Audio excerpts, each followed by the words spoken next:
అప్పుల బాధలు వెంటాడుతున్నాయా? అయితే 6 JVR వారి జాతిరత్నాలు ధరించండి. అందరికి నమస్తే, వెల్కమ్ టు మనం టీవీ. నేను మీ తిరుపతి. నాతో పాటు సీనియర్ జర్నలిస్ట్ కార్తీక్ అన్న కూడా ఈ వీడియోలో జాయిన్ అయ్యిండు. సో మొత్తానికి అహ్మదాబాద్కి సంబంధించినటువంటి ఎయిర్ ఇండియా విమానం కూలిపోయి దాదాపు 241 మంది ప్రాణం కోల్పోయినటువంటి ఘటన మనం అందరం విన్నాం, బాధపడ్డం. ఆ విమానం కూలిపోయినటువంటి వీడియో కూడా మనం చూసినాము. నిజంగా చాలా బాధాకరమైనటువంటి అంశం. సో అహ్మదాబాద్కి సంబంధించినటువంటి ఘటన అయిపోయినటువంటి తర్వాత ఒక హెలికాప్టర్ కూలిపోయి కేదార్నాథ్లో దాదాపు 7 మంది ప్రాణాలు కోల్పోయినటువంటి ఆ అంశాన్ని కూడా మనం విన్నాం. అప్పుడు కూడా మనం బాధపడుతూ వచ్చినాం. సో ఇట్లా ఒక ఘటన తర్వాత ఇంకో ఘటన, ఒక ఘటన తర్వాత ఇంకో ఘటన, దాదాపు ఫ్లైట్లకు సంబంధించి హెలికాప్టర్లకు సంబంధించినటువంటి ఘటనలు జరుగుతూనే ఉన్నాయి. ఎందుకు విమానంలో సాంకేతిక లోపాలు వస్తున్నాయి? ఎందుకు విమానంలో పొగలు వస్తున్నాయి? ఎందుకు విమానంలో ఆటోమేటిక్ ఏసీలు బంద్ అవుతూ ఉన్నాయి? ఎందుకు విమానంలో ఫెయిల్ అయిపోతూ ఉంది? ఎందుకు విమానంలో ఇంజన్ ఆఫ్ అవుతూ ఉంది? పిన్ టు పిన్ కొంత డిస్కస్ చేసుకోవాల్సినటువంటి అవసరం ఉంటుంది. అయితే అహ్మదాబాద్ ఘటన తర్వాత, కేదార్నాథ్ ఘటన తర్వాత శంషాబాద్ ఎయిర్పోర్ట్లో, ఏకంగా హైదరాబాద్ శంషాబాద్ ఎయిర్పోర్ట్లో స్పైస్జెట్కి సంబంధించినటువంటి విమానం ఇంజన్లో పొగలు వచ్చినాయట. అయితే తిరుపతికి వెళ్ళాలి విమానం నిన్న రాత్రి 7:30 గంటలకి శంషాబాద్ ఎయిర్పోర్ట్ నుండి తిరుపతికి వెళ్లాల్సినటువంటి స్పైస్జెట్ విమానం, దాదాపు 60 మంది ప్యాసింజర్లతో కూడినటువంటి విమానం. ఆ విమానంలో దాదాపు 3 సార్లు ప్యాసింజర్లను కూర్చోబెట్టిరట, దింపిరట స్పైస్జెట్కి సంబంధించినటువంటి సిబ్బంది. అయితే వాస్తవానికి శంషాబాద్ ఎయిర్పోర్ట్ నుండి తిరుపతికి పోవాల్సినటువంటి స్పైస్జెట్కి సంబంధించినటువంటి విమానం నిన్న రాత్రి 7:30 ప్రాంతంలో పోవాల్సినటువంటి అవసరం ఉంది.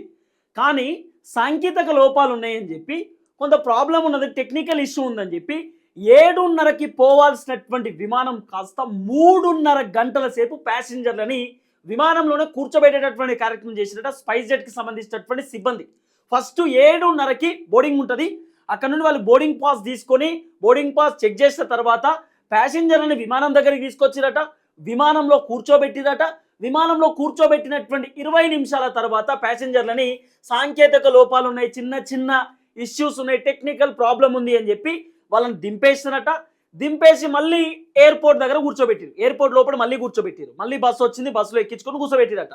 రెండవసారి ఒక 20-30 నిమిషాల తర్వాత 8-8:30 ప్రాంతంలో మళ్ళీ వాళ్ళని పిలిచిరట, మళ్ళీ తీసుకుపోయి కూర్చోబెట్టిరట. మళ్ళీ 20 నిమిషాల తర్వాత మళ్ళీ దించేసిరట. ఇంజన్ ప్రాబ్లం ఉందని చెప్పిరట. ఫస్ట్ ఏమో టెక్నికల్ ఇష్యూ, రెండవసారి ఇంజన్ ప్రాబ్లం అని చెప్పి తీసుకుపోయి మళ్ళీ లోపల కూర్చోబెట్టే ప్రయత్నం చేసిరట. ఇక తర్వాత ప్యాసింజర్లు ఆందోళనలో ఉంటారు కదా, ప్యాసింజర్లు కొంత అయోమయంలో ఉంటారు కదా, అరే ఏంది అసలు పోదా విమానం, మీ కథ ఏందని చెప్పి అడిగేసరికి, గట్టిగా క్వశ్చన్ చేసేసరికి ఏం చేయాలో అర్థం కాక, ఇప్పుడు బేసిక్గా ప్యాసింజర్లు తిరుపతి పోవాలి, వాళ్ళు ఫ్లైట్ టికెట్ ఎంత కాదన్నా 2,500-3,000 రూపాయలు ఫ్లైట్ టికెట్. అప్పుడే సడన్గా ఎవరైనా బుక్ చేసుకునే వాళ్ళు ఉంటే 4,000-5,000 ఉన్నా కూడా తప్పదు కదా. మరి ఫ్లైట్ టికెట్లు బుక్ చేసుకున్నటువంటి వాళ్ళు ఫ్లైట్ పోకపోతే చెప్పండి, మా డబ్బులు మాకు రీఫండ్ చేయండి అని కూడా అడిగిరట. మా డబ్బులు మాకు రీఫండ్ చేయండి, ఇక ఫ్లైట్ పోకపోతే ఏం చేయాలని చెప్పి అడిగినప్పుడు, అయితే వీళ్ళు ఏం కొత్త ఉపాయం ఏం కట్టిరు తెలుసా? వీళ్ళు చిన్నగా తీసుకుపోయి లోపల కూర్చోబెట్టిరట. ఇక 10 నిమిషాలలో బయలుదేరుతుంది ఫ్లైట్, అక్కడ నుండి టేకాఫ్ అయిపోతే రండి అని చెప్పి 10 నిమిషాలలో పోతుందని చెప్పి మళ్ళీ బోర్డింగ్ పాస్ తీసుకొని పోయి ఫ్లైట్లో కూర్చోబెట్టిరట. స్పైస్ జెట్లో 60 మంది ప్యాసింజర్లు కూర్చోబెట్టినట్టుగా 10 నిమిషాలు బయలుదేరుతుంది, అంత ఓకే అని చెప్పేసరికి ఇంజన్ స్టార్ట్ చేసి కొంత మూవ్ చేసుడుతో ఇంజన్లోకి వెళ్ళి పొగొచ్చిందట. పొగొచ్చేసరికి విమానం అక్కడికక్కడ నిలిపివేసేటటువంటి కార్యక్రమం చేసిరు. దాదాపు లోపల ఉన్నటువంటి 60 మంది ప్యాసింజర్లు హుటాహుటిన బయటకు వచ్చేటటువంటి కార్యక్రమం చేసిరు. అయితే స్పైస్జెట్కి సంబంధించినటువంటి విమానం నిన్న తిరుపతికి పోనటువంటి పరిస్థితి. సో ప్యాసింజర్లకు సంబంధించినటువంటి డబ్బులు వాళ్లకు రిఫండ్ కూడా చేసింది స్పైస్జెట్కి సంబంధించినటువంటి సంస్థ అనేది కొంత వినబడుతున్నటువంటి అంశం. సో అసలు శంషాబాద్ ఎయిర్పోర్ట్లో ఏం జరిగింది, శంషాబాద్ ఎయిర్పోర్ట్లో విమానానికి సంబంధించినటువంటి ఆ లోపం ఎందుకు వచ్చింది? సో ఓన్లీ శంషాబాదే కాదు, అహ్మదాబాద్కి సంబంధించినటువంటి విమానం కానివ్వండి, లేకపోతే ఈ మధ్య కాలంలో కొన్ని విమానాలలో కూడా ఎయిర్ ఇండియా విమానంలో పొగలు రావడం, మంటలు రావడం, తర్వాత విమానం పోతుంటేనే ముంబై దగ్గర అనుకుంటా విమానం పోతుంటేనే పైన మంటలు వస్తున్నాయి. 300 మంది ప్యాసింజర్లు పైన ఎయిర్ ఇండియాకి సంబంధించిన విమానంలో ఉన్నారు. ఇమీడియట్లీ టేకాఫ్ చేసేటటువంటి కార్యక్రమం, అంటే ల్యాండ్ చేసేటటువంటి కార్యక్రమం చేసినట్టు. అసలు ఏం జరుగుతోంది పిన్ టు పిన్ డిస్కస్ చేద్దాం. నాతో పాటు సీనియర్ జర్నలిస్ట్ కార్తీక్ అన్న ఉన్నారు. కార్తీక్ అన్నతో మాట్లాడదాం. కార్తీక్ అన్న, సో మొత్తానికి స్పైస్జెట్కి సంబంధించినటువంటి విమానం శంషాబాద్ ఎయిర్పోర్ట్లో తిరుపతి పోవాల్సినటువంటి విమానం, దాదాపు 60 మంది ప్యాసింజర్లు. కానీ 3 సార్లు ఏదో డ్రామా చేసినట్టు, కూసబెట్టిరు దించుడు, రంగులరత్నం జాతరలు ఉంటుంది కదా, అట్లా అటు తిప్పే కార్యక్రమం చేసిరు. అసలు ఏం జరిగింది శంషాబాద్లో? విమానం సాంకేతిక లోపాలకు గల కారణం ఏంది? నిజానికి నువ్వు చెప్పావు అహ్మదాబాద్ ప్రమాదం చెప్పావు. ఉమ్, దగ్గర దగ్గర ఇప్పటి వరకు అందుతున్న సమాచారం 179 మంది చనిపోయారు. ఉమ్, ప్రయాణికులు అయితే ఉంది. అది కుప్పకూలిపోవటం వల్ల అక్కడ కాలేజీ మెడికల్ కాలేజీ హాస్టల్లో ఉన్నటువంటి ఉమ్, మెడికల్ అయితే ఉంది. మొత్తం అందరూ కలిపి ఇప్పటి వరకు 179 మంది చనిపోయారు. ఉమ్, ఇప్పటి వరకు కూడా పూర్తిగా డిఎన్ఏ టెస్టులు కాలే. ఉమ్, ఇంకా శవాలని కుటుంబాలకు కూడా అప్పచెప్పాలి. ఆ ప్రమాదం మర్చిపోకముందే మరికొన్ని ప్రమాదాలు, కేదార్నాథ్ ప్రమాదం చెప్పావు, ఉమ్, 7 చనిపోయారు అక్కడ హెలికాప్టర్ ఉమ్, కుప్పకూలి. ఉమ్. తర్వాత ఇప్పుడు బేగంపేట ఎయిర్పోర్ట్లోది, అది సారీ శంషాబాద్ ఎయిర్పోర్ట్లో మనకి న్యూస్ అంతా ఉంది. అవును, ఈ అవును. 3 పక్కన పెట్టేస్తే ఇంకొక కొన్ని ప్రమాదాలు కూడా ఉమ్, హాంకాంగ్ నుంచి ఉమ్, ఢిల్లీ వస్తుందంట. ఉమ్, అది బోయింగ్ ఫ్లైటే. ఓకే. ఆ ఫ్లైట్లో నిజానికి సేమ్ పొగరు రావటం ఫలితంగా మధ్యలోకి వచ్చిన తర్వాత ఆ పొగరు రావటాన్ని గమనించినటువంటి ఎవరైతే పైలట్ ఉన్నారో వెంటనే దాన్ని తీసుకువెళ్ళి మళ్ళా ఎమర్జెన్సీ ల్యాండింగ్ చేసినటువంటి పరిస్థితి. ఓకే. ఢిల్లీ రావాలి, హాంకాంగ్ నుంచి ఢిల్లీ రావాలి. ఉమ్, సేమ్ హాంకాంగ్ నుంచి వచ్చేటువంటి ఫ్లైట్ అది. ఉమ్, అక్కడ ఆ ఫ్లైట్లో కూడా నువ్వు ఇందాక చెప్పినట్టు ఆ పొగరు రావటం, ఉమ్, ఆ సెన్స్ గమనించి ఇంజన్లో ప్రాబ్లం వచ్చింది, ప్రధానంగా ఫ్యూయల్లో ప్రాబ్లం ఉందని చెప్పేసి ఇప్పటివరకు ఐడెంటిఫికేషన్ అయింది. ఉమ్, ఇది మాత్రమే కాదు, ఉమ్, అమెరికాలో ఇంకొక రకమైన ఫ్లైట్. ఉమ్, ఇంకా నిజానికి ఇలాంటి టెక్నికల్ ప్రాబ్లమ్స్ రావటం గతంలో కాదు, ఇంత చర్చ జరగల. ఉమ్, ఇప్పుడు ఏంటంటే చర్చ జరుగుతుంది. ఉమ్. మన అహ్మదాబాద్ ప్రమాదం తర్వాత ప్రతి చిన్న ఇష్యూ కూడా మీడియాలో చర్చగా మారుతుంది. అవును. ఇంతకుముందు కూడా విమానాలు చాలా టెక్నికల్ ప్రాబ్లమ్స్ రావటం, చాలా ఇంజన్ ప్రాబ్లమ్స్ రావటం, ఇలాంటి రకరకాల వార్తలు మీడియా చర్చల దాకా రాలే. అవును. జనానికి మన సమాచారం ఇచ్చిన దాకా చర్చించే పల్లె. ఉమ్, ఇప్పుడు శంషాబాద్ ఎయిర్పోర్ట్లో ఇవాళ కొత్తదేం కాదు అది. ఉమ్, గతంలో కూడా అనేక ఫ్లైట్ జరుగుండొచ్చు, ఉమ్, కానీ చర్చ దాకా వచ్చిండు. ఉమ్, ఇప్పుడు నేను చెప్పదలుచుకున్న పాయింట్ ఏంటంటే, అసలు హెలికాప్టర్ తయారు చేస్తున్న, విమానాలు తయారు చేస్తున్న కంపెనీలకి డాలర్లు మాత్రమే ముఖ్యమా, మౌలిక వసతులు దాంట్లో కల్పించబడుతున్నాయా లేదా, ఉమ్, ప్రాణ రక్షణ కల్పించబడుతుందా లేదా? ఉమ్, నిజానికి బోయింగ్ విమానాల గురించి ప్రత్యేకించి మాట్లాడుకోవాలి. ఎందుకంటే ఈ పెద్ద ప్రమాదం ఆ విమానాల నుంచి yes, అవును. రాబోయే కాలంలో ఉంటుంది కాబట్టి. ఉమ్, ఆ విమానాలు ఏంటంటే ఎక్కువ మంది పడతారు, ఎక్కువ స్పీడ్గా వెళ్తాయి. అవును. దానికోసం 2009లో తయారు చేయబట్టాయి. ఉమ్. 2011 నుంచి మార్కెట్లో ఉన్నాయి. అంటే ఇంకోటి ఏంటంటే బోయింగ్ విమానంలో ఒక సపరేట్ స్పేస్ ఏంటంటే 10 గంటల వరకు మాత్రమే ఫ్లై చేయాలి విమానం మినిమం. అంటే ఎక్కువ డిస్టెన్స్ కాకుండా 10 గంటల లోపే, అంటే 10 అవర్స్ ఉంటుంది కదన్న, 10 అవర్స్ జర్నీ ఉంటుంది కదన్న. 10 అవర్స్ జర్నీలోనే ఒక 200-250 మంది పడేటటువంటి కెపాసిటీ ఉన్నటువంటి బోయింగ్ విమానం. బోయింగ్ విమానాలలో సపరేట్ జోన్స్ ఉంటాయట.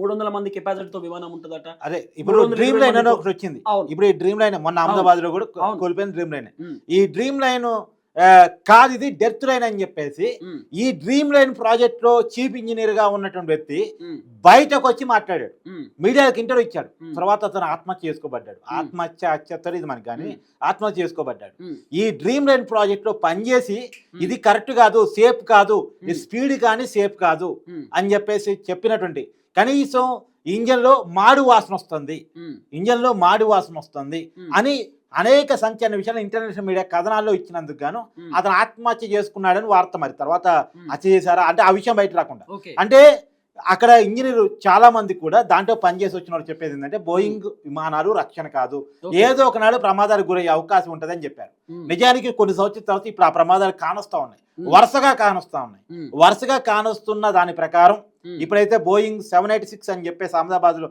787 ఉమ్, ఏదైతే ప్రమాదాన్ని చూరకుందో ఉమ్, సేమ్ విమానం నిందాక చెప్పిన హాంకాంగ్ టు ఢిల్లీ. ఉమ్, ఇది మాత్రమే కాదు, అనేక విమానాలు. ఇప్పుడు కేంద్ర మంత్రి ఉమ్, ఆయన పర్యటించాల్సిన హెలికాప్టర్ టెక్నికల్ ప్రాబ్లమ్స్ రావడం వల్ల ఆయన పర్యటన రద్దు చేసుకున్నారు. అవును.